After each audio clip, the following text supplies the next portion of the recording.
सुनिश्चित कराने का निर्देश।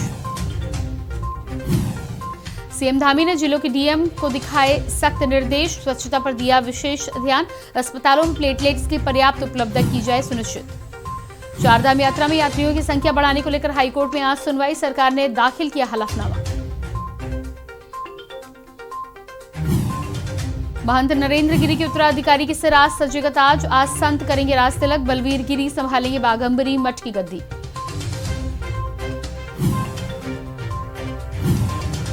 उत्तराखंड में कोरोना के 24 घंटे में मिले 17 नए संक्रमित, प्रदेश में टीकाकरण की रफ्तार हुई कम, कोरोना को लेकर बेफिक्र हुए लोग।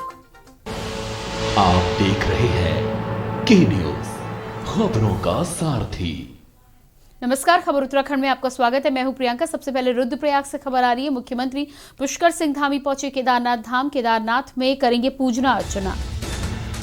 केदारनाथ में करेंगे पूजा अर्चना। केदारनाथ में मुख्यमंत्री पुष्कर सिंह धामी पूजा अर्चना करने के बाद केदारनाथ में चल रहे पुनर्निर्माण कार्यों का भी लेंगे जायजा। 11 बजे धाम से देहरादून के लिए होंगे रवाना।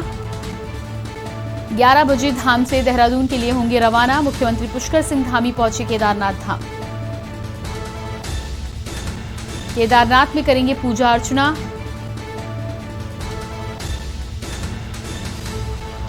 केदारनाथ में चल रहे पुनर्निर्माण कार्यों का भी लेंगे जायजा। 11 बजे धाम से देहरादून के लिए होंगे रवाना।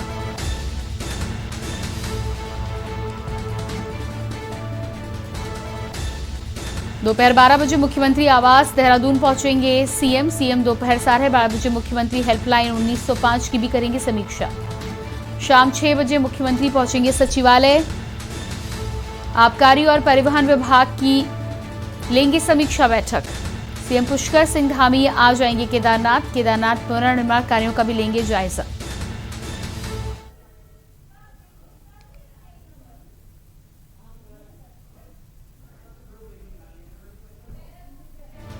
केदारनाथ में चल रहे पुनर्निर्माण कार्यों का लेंगे जायजा। और इसी बीच देहरादून से खबर आ रही है। देहरादून से खबर, सीएम पुष्कर सिंह धामी आज पहुंचेंगे केदारनाथ। केदारनाथ पुनर्निर्माण कार्यों का करेंगे स्थलीय निरीक्षण। दोपहर 12 बजे मुख्यमंत्री आवास देहरादून पहुंचेंगे सीएम। दोपहर 12:30 बजे मुख्यमंत्री हेल्पलाइन 1905 की करेंगे समीक्षा। शाम 6 बजे मुख्यमंत्री पहुंचेंगे सचिवालय। शाम 6 बजे मुख्यमंत्री पहुंचेंगे सचिवालय। आबकारी और परिवहन विभाग की लेंगे समीक्षा बैठक। आबकारी और परिवहन विभाग की लेंगे समीक्षा बैठक। सीएम पुष्कर सिंह धामी आ जाएंगे केदारनाथ। सीएम पुष्कर सिंह धामी आ जाएंगे केदारनाथ पुनर्निर्माण कार्यों का करेंगे स्थलीय निरीक्षण। सीएम पुष्कर सिंह धामी आज पहुंचेंगे केदारनाथ पुनर्निर्माण कार्यों का करेंगे स्थलीय निरीक्षण। दोपहर 12 बजे मुख्यमंत्री आवास देहरादून पहुंचेंगे सीएम। दोपहर 12:30 बजे मुख्यमंत्री हेल्पलाइन 1905 की करेंगे समीक्षा। शाम 6 बजे मुख्यमंत्री पहुंचेंगे सचिवालय। आबकारी और परिवहन विभाग की लेंगे समीक्षा बैठक।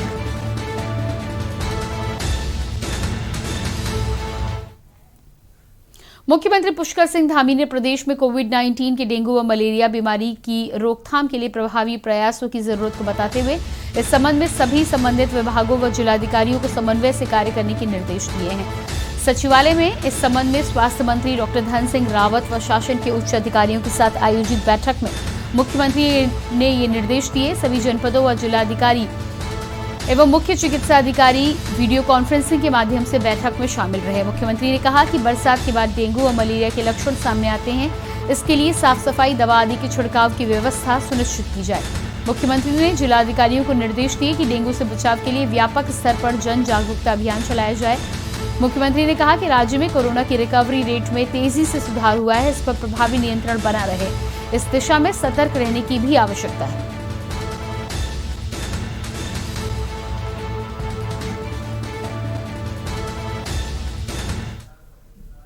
अगली खबर देहरादून से है, जहां मुख्यमंत्री पुष्कर सिंह धामी ने मुख्यमंत्री आवास देहरादून स्थित कैंप कार्यालय में चारधाम यात्रा की समीक्षा की है। इस दौरान उन्होंने अधिकारियों को निर्देश दिए कि प्रदेश में आने वाले श्रद्धालुओं और पर्यटकों को किसी भी प्रकार की परेशानी न हो। उन्होंने कहा कि श्रद्धालुओं और पर्यटकों को हर संभव सुविधा दी जाए। मुख्यमंत्री ने चारधाम यात्रा पर आने वाले श्रद्धालुओं से अपील की कि चारधाम यात्रा के लिए पोर्टल पर रजिस्ट्रेशन कराने के बाद जिन लोगों को परमिशन मिलेगी वही उत्तराखंड की चारधाम यात्रा के लिए जाएं।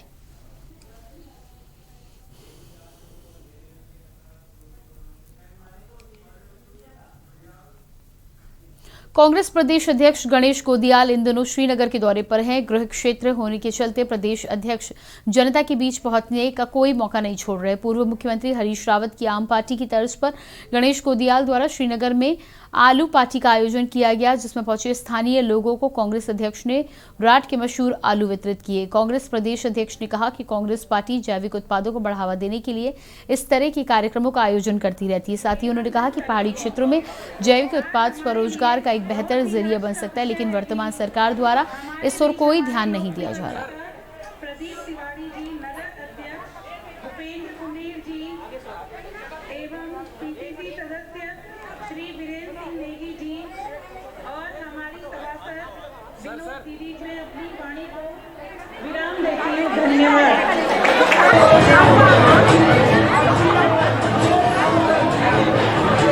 हमारे पूर्व मुख्यमंत्री हरीश रावत जी की इस भावना से प्रेरित कार्यक्रम है, जिसमें हमेशा वो पहाड़ी उत्पादों को बढ़ावा देने के लिए उनकी मार्केटिंग हो सके, इस भावना से वो कभी माल्टा पार्टी, कभी ककड़ी पार्टी, कभी इस तरह से पहाड़ों में उत्पादित होने वाले जो फल हैं या सब्जियां हैं उनकी पार्टी रखती है। ये उसी भावना से प्रेरित एक कार्यक्रम था।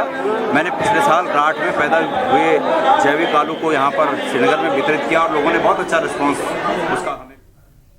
देहरादून से दिल्ली और दिल्ली से देहरादून आने वाले यात्रियों के लिए एक अच्छी खबर है। दरअसल अब तक इस रूट में लगने वाले कम से कम 7 घंटे का रास्ता केवल 4 घंटे में पूरा हो जाएगा। इस समय को कम करने के लिए roadways non stop Volvo bus सेवा की शुरुआत की जा रही है। रोडवेज के एक अधिकारी ने बताया कि अभी तक देहरादून से दिल्ली जाने में करीब 7.5 घंटे लग जाते थे, लेकिन वॉल्वो बस सेवा मात्र 4 घंटे में ही आपको दिल्ली पहुंचा देगी। ये बस सेवा देहरादून से दिल्ली के बीच कहीं भी नहीं रुकेगी। देहरादून से सुबह 11 बजे बस सेवा चलेगी। इसका किराया भी सामान्य वॉल्वो के बराबर रहेगा।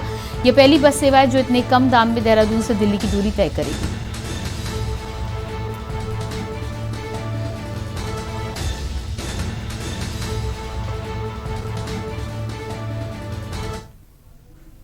अल्मोड़ा जेल में हरिद्वार के एक व्यापारी की हत्या की साजिश का खुलासा हुआ है। दरअसल स्पेशल टास्क फोर्स और पुलिस ने अल्मोड़ा जेल में छापा मारकर 3 मोबाइल, 4 सिम और 1.25 लाख रुपए से अधिक बरामद किए हैं। जेल के हरिद्वार के एक व्यवसायी की हत्या या फिर वसूली की साजिश रची जा रही थी। इस मामले में जेल का एक ड्राइवर हिरासत में लिया गया है, जबकि हरिद्वार में 2 शूटर समेत 3 बदमाशों को गिरफ्तार किया गया है।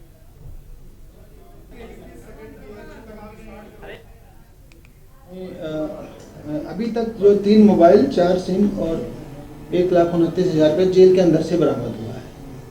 ठीक है। और इसमें एक जेल का ओपनर का कर्मचारी अरेस्ट हुआ, ड्राइवर, उसके खाते में भी पैसा ट्रांसफर हो रहा था। तो उसको देखते हुए बाकी जेल के अन्य जो अधिकारी कर्मचारी वो भी हमारी जांच के और विवेचना के दायरे में आ गए। ठीक है। और ये जो 2 शूटर पकड़े गए हैं, ये एक बड़े व्यवसायी को के लिए भेजे गए थे और उसका कुमाऊं और देहरादून से भी जुड़ा हुआ व्यवसाय। खबर देहरादून से। कैबिनेट मंत्री बंशीधर भगत ने नई दिल्ली में केंद्रीय शहरी विकास व आवास मंत्री हरदीप पुरी से मुलाकात की है। इस दौरान उन्होंने राज्य से जुड़े कई अहम मुद्दों पर चर्चा की। साथ ही केंद्रीय मंत्री को उत्तराखंड में शहरी विकास विभाग की समस्याएं भी बताई गई। इस दौरान मंत्री हरदीप पुरी ने कैबिनेट मंत्री बंशीधर भगत को हर संभव मदद का आश्वासन देते हुए राज्य सरकार की ओर से गंभीरता से विचार करने का प्रस्ताव दिया है।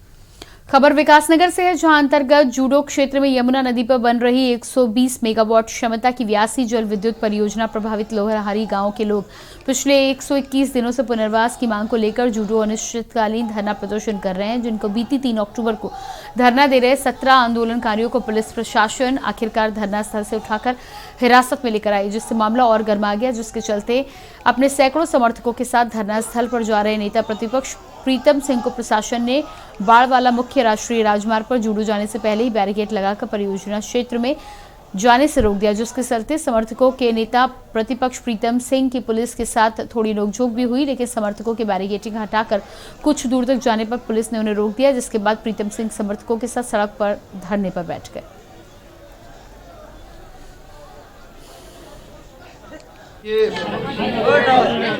ब्यासी जल विद्युत परियोजना के निर्माण से लोहारी गांव पूरी तरीके से जलमग्न होने जा रहा है और लोहारी के लोग विगत 120 दिनों से शांतिपूर्ण तरीके से धरना कर रहे थे। सरकार ने पुलिस बल के माध्यम से कई बार उनको उठाने का प्रयास किया। मैं स्वयं 2 बार स्थल पर गया और स्थल पर जाने के बावजूद ना तो सरकार ने कोई संवाद मुझसे स्थापित किया और ना ही प्रशासनिक अधिकारियों द्वारा कोई संवाद स्थापित किया गया। परसों 5 बजे शांतिपूर्ण तरीके से धरना दे रहे लोहारी के 17 लोगों को पुलिस बल के माध्यम से सरकार ने उठाने का काम किया। तो का ये प्रदर्शन रहा है सर, और बैरिकेडिंग तोड़ के भी आगे तक आए हैं सर, और इनकी गिरफ्तारियां भी की जा रही है। इस संबंध में क्या कहना सर, विस्तृत रूप से बताएंगे। तो आज ये ब्यासी परियोजना में कल 17 गिरफ्तारी हुई थी, जो बाद को बहुत दिन से 4 महीने से काम नहीं हो पा रहा था। इसलिए जो है इसी के क्रम में कल निर्माण कार्य फिर से शुरू कराया गया और जो है यहाँ पर इसके विरोध में नेता प्रतिपक्ष जी का जो यहाँ पर आना हुआ और इसमें जो है पब्लिक उनके साथ। किसानों के समर्थन में कांग्रेस पार्टी के द्वारा सभी जनपदों में मौन जुलूस निकालकर गिरफ्तारियां दी गई हैं। इस दौरान जनपद मुख्यालय में प्रदेश प्रभारी देवेंद्र यादव के नेतृत्व में दर्जनों कांग्रेस कार्यकर्ताओं ने मौन जुलूस निकालकर पुलिस कार्यालय के बाहर मौन धरना दिया। इस दौरान उन्होंने कहा कि योगी सरकार को बर्खास्त किया जाना चाहिए। बता दें कि उत्तर प्रदेश के लखीमपुर खीरी की घटना के बाद देश भर में राजनीतिक दलों और किसानों के द्वारा घटना के विरोध में प्रदर्शन किया जा रहा है, जिसके बाद जनपद में भी राजनीतिक दलों व किसानों के द्वारा अलग अलग स्थानों पर धरना प्रदर्शन किया गया। वहीं रुद्रपुर पहुंचे कांग्रेस के प्रदेश प्रभारी देवेंद्र यादव ने मौन जुलूस निकालकर पुलिस कार्यालय के बाहर सड़क में बैठकर धरना दिया। इस दौरान पुलिस कार्यालय को छावनी में तब्दील कर दिया गया था।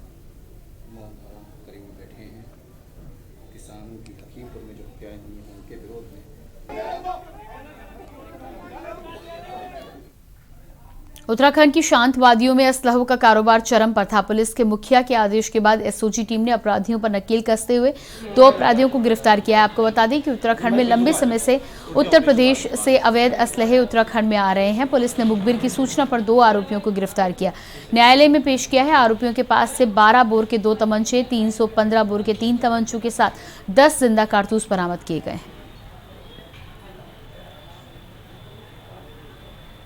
हमारे डीआईजी कुमार महोदय के द्वारा एक अभियान चलाया जा रहा था। इसी अभियान के मद्देनजर कल हमारी जनपद की एसओजी टीम के द्वारा ये गुड वर्क किया गया है। टांडा उज्जैन क्षेत्र में जो है 2 लोगों को अरेस्ट किया गया है और उनके पास से 5 तमंचे और 10 कारतूस बरामद किए गए हैं। उनके अरेस्ट कर लिया गया है और उनकी लिखापढ़ी करके आज जो है माननीय न्यायालय में पेश किया जा रहा है। अभी इनसे और जानकारी की जा रही है, तमंचे कहाँ से लेके आते थे, किसको बेचते थे या इनका नेटवर्क में और कौन कौन है, उसके संबंध में जानकारी की जाएगी और आगे उस पर कार्रवाई की जाएगी। अभी आपराधिक इतिहास के बारे में भी जानकारी की जा रही है और एसएसपी महोदय के द्वारा भी टीम को 2,500 रुपये इनाम देने की घोषणा की गई। लखीमपुर खीरी घटना के बाद पूरे देश भर में कांग्रेस कार्यकर्ताओं द्वारा प्रदर्शन कर सरकार को घेरने का काम किया गया है। भगवानपुर विधायक ममता राकेश, मैंगलोर विधायक काजी निजामुद्दीन और कलियर विधायक फुरकान अंसारी के नेतृत्व में सैकड़ों कार्यकर्ताओं ने हरिद्वार एसपी कार्यालय के बाहर धरना दिया। इस दौरान तीनों विधायक समेत सभी कार्यकर्ताओं ने पुलिस को अपनी गिरफ्तारी भी दी। कांग्रेस विधायकों का आरोप है कि भाजपा सरकार के राज में कानून व्यवस्था बिगड़ चुकी है। जनता की रक्षक ही सरकार की भक्षक बन गई है और उन्होंने लखीमपुर खीरी की घटना के दोषियों के खिलाफ सख्त कार्रवाई करने की मांग भी की है।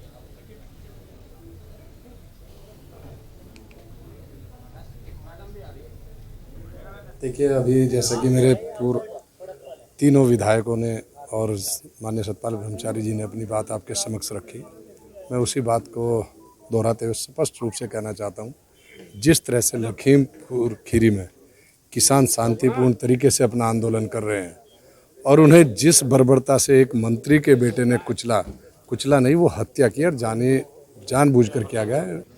लखीमपुर खीरी में कल एक ऐसा दर्दनाक हादसा देश ने देखा है। हमने जनरल डायर को किताबों में पढ़ा है, लेकिन कल आज़ाद भारत ने जनरल डायर की एक छवि इस देश ने देखी जो बहुत दुखद है।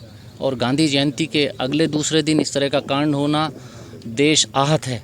और हम वहाँ पर अगर विपक्ष के नेता उस परिवार से जिसको दुख पहुँचाया गया, जिन परिवारों से मिलने के लिए प्रियंका गांधी जी गईं, उनका दुख बांटने के लिए, और हमारे राज्यसभा के सांसद दीपेंद्र सिंह हुड्डा जी पहुँचे। बुलेटिन में फिलहाल वक्त एक छोटे से ब्रेक का, जल्द हाजिर होते हैं। आप देख रहे हैं के न्यूज़, खबरों का सारथी। डैडी को पसंद क्लासिकल गाना और बेटा यमला पगला दीवाना। दोनों के अलग है रंग, पर दोनों का एक अनोखा स्वाद। कमला पसंद, अनोखा स्वाद। आप देख रहे हैं के न्यूज़, खबरों का सारथी। ब्रेक के बाद बात करेंगे अगली खबर की। बैरीनाग में डीडी हाथ में नमामि गंगे के तहत राजकीय महाविद्यालय व राजकीय इंटर कॉलेज डीडी हाथ के द्वारा नमामि गंगे अभियान के तहत आज़ादी के अमृत महोत्सव का आयोजन किया गया। इस मौके पर मैराथन दौड़, भाषण, वाद विवाद तथा सांस्कृतिक कार्यक्रमों का आयोजन किया गया। कार्यक्रम का उद्घाटन कैबिनेट मंत्री बिशन सिंह चुफाल ने किया। बता दें कि आज़ादी अमृत महोत्सव के तहत पूरे देश में नमामि गंगे कार्यक्रम का आयोजन किया जा रहा है, जिसमें विभिन्न प्रतियोगिताओं का आयोजन कर आज़ादी अमृत महोत्सव मनाया जा रहा है। इस मौके पर विभिन्न प्रतियोगिताओं में विजेता बच्चों को पुरस्कार प्रमाण पत्र वितरित किए गए। इस अवसर पर जिला पंचायत अध्यक्ष दीपिका वोरा, नगर पालिका अध्यक्ष कमला चुफाल और ब्लॉक प्रमुख बबीता चुफाल सहित आदि लोग मौजूद थे।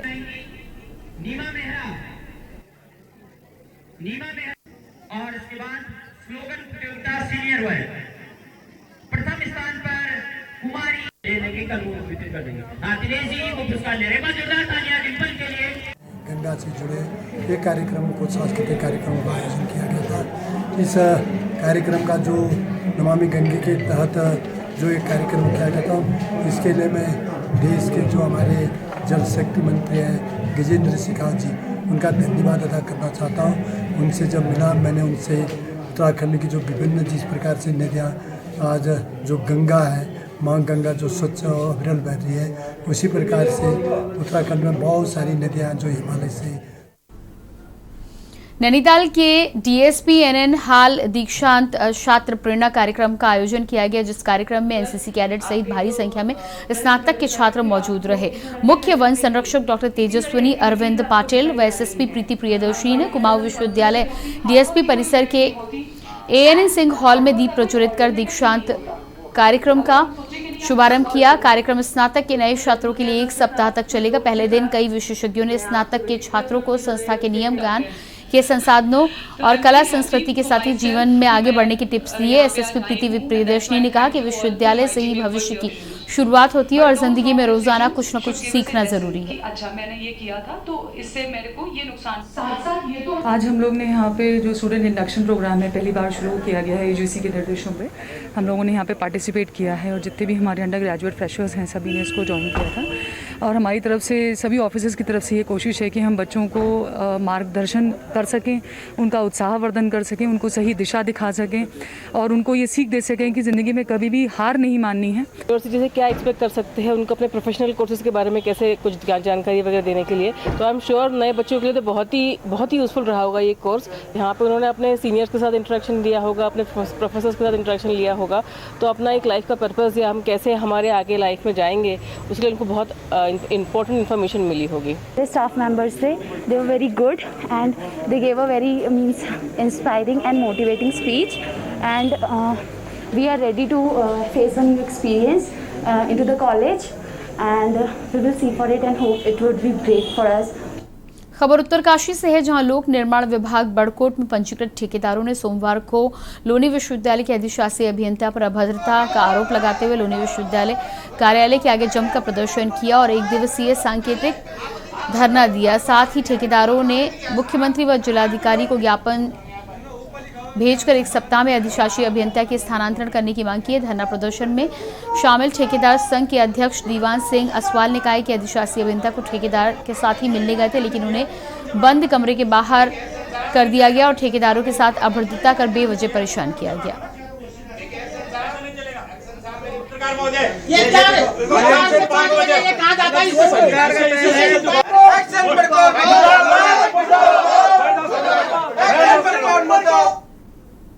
लखीमपुर खीरी में हुई हिंसा को लेकर कांग्रेस पार्टी में भी आक्रोश देखने को मिल रहा है। लखीमपुर खीरी में किसानों पर हुई हिंसा के खिलाफ उत्तराखंड कांग्रेस के प्रदेश अध्यक्ष गणेश गोदियाल ने श्रीनगर तहसील में धरना दिया। वहीं इस दौरान प्रदेश अध्यक्ष ने विरोध स्वरूप मौन व्रत भी रखा। कांग्रेसियों ने तहसील परिसर में भाजपा सरकार के खिलाफ नारेबाजी करते हुए मुर्दाबाद के नारे लगाए। साथ ही कहा कि भाजपा सरकार किसान विरोधी सरकार है, सरेआम किसानों की हत्या।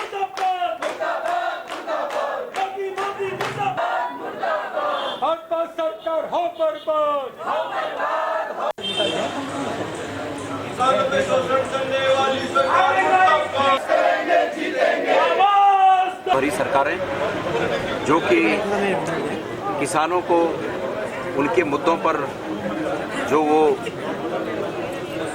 केंद्र सरकार के एक्ट का विरोध कर रहे हैं और शांतिपूर्ण तरीके से लोकतांत्रिक अधिकारों के तहत धरना प्रदर्शन कर रहे थे, ऐसे किसानों को भारतीय जनता पार्टी के घमंडी नेताओं के द्वारा गाड़ियों से कुचला जाना मैं समझता हूं कि आज़ाद भारत के इतिहास में एक कालिक के समान है।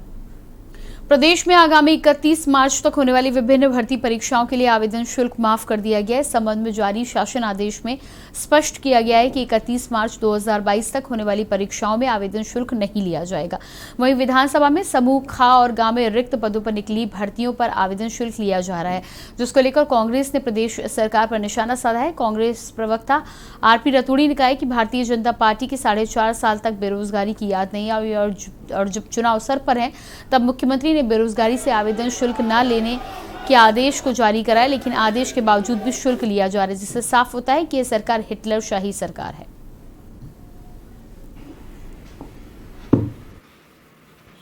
नहीं, देखिए कुछ विभागों में नोटिफिकेशन हो गया, क्योंकि ये तकनीकी बात है, और जहां नोटिफिकेशन नहीं है वहां पर जो है इस तरह की शिकायतें आई है। हम सरकार से दिखवा रहे हैं उसको, अधिकारियों से बात की गई है और निश्चित तौर पर किसी भी जो है विभाग में जब माननीय मुख्यमंत्री जी की घोषणा हुई है तो युवाओं से कोई भी जो है शुल्क नहीं लिया जाएगा। आवेदन शुल्क बिल्कुल निःशुल्क रहेगा मार्च 2022 तक। कह रहा हूँ कि 4.5 साल ये देखिए भारतीय जनता पार्टी का संकल्प पत्र था जिसमें 9 बिंदु थे, वो कोई धामी का नहीं था, वो बीजेपी का संकल्प पत्र था। उसमें रोजगार की बात तो 4.5 साल क्यों सोई रही, क्यों नहीं रोजगार दिया। और ये कहते कुछ हैं, इनकी करनी और कथनी में भारी अंतर है। ये आज लोगों को कह रहे हैं कि हम शुल्क नहीं लेंगे और दूसरी तरफ शुल्क ले रहे हैं, तो ये मैंने कहा नहीं कि इनकी नीति और नियत साफ नहीं है। ये केवल चुनाव के लिए, वोट के लिए अपनी रणनीति बनाते हैं। लक्सर में कांग्रेस महिला की राष्ट्रीय महासचिव के साथ सैकड़ों कार्यकर्ता कोतवाली लक्सर पहुंचे। वहीं पुलिस ने रास्ते में कई जगह बैरिकेडिंग लगाकर कांग्रेसी कार्यकर्ताओं को रोकने का प्रयास किया और नोकझोंक भी हुई। बता दें कि लखीमपुर खीरी में किसानों को गाड़ी से कुचलने के मामले पर मंत्री की बेटी की गिरफ्तारी की मांग, उत्तर प्रदेश सरकार की बर्खास्तगी व राष्ट्रपति शासन की मांग की गई है। वहीं लक्सर कोतवाली में मौन व्रत पर बैठे सभी कार्यकर्ता गिरफ्तारी होने तक नहीं जाने की जिद पर अड़े रहे।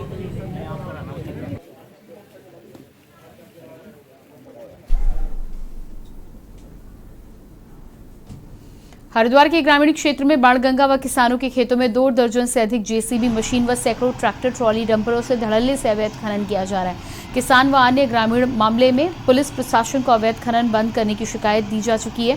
बावजूद इसके क्षेत्र में अवैध खनन रुकने का नाम नहीं ले रहा। खनन माफियाओं ने कई किसानों के खेतों को खनन कर उजाड़ दिया है। खनन करने के दौरान खनन माफियाओं व ग्रामीणों में मारपीट व पथराव भी हुआ, मगर पुलिस ने ग्रामीणों की ओर से खनन माफियाओं पर कोई कार्रवाई नहीं की, न ही मुकदमा दर्ज किया।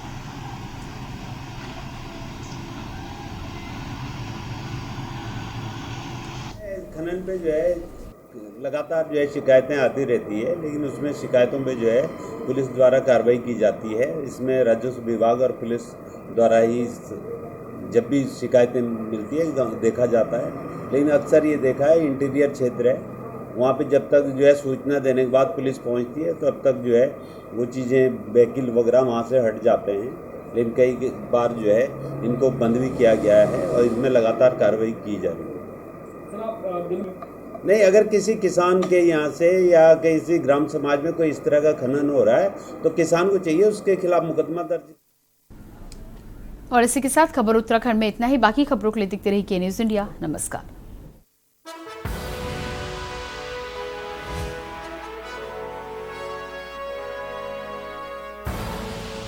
आप देख रहे हैं के न्यूज़, खबरों का सारथी।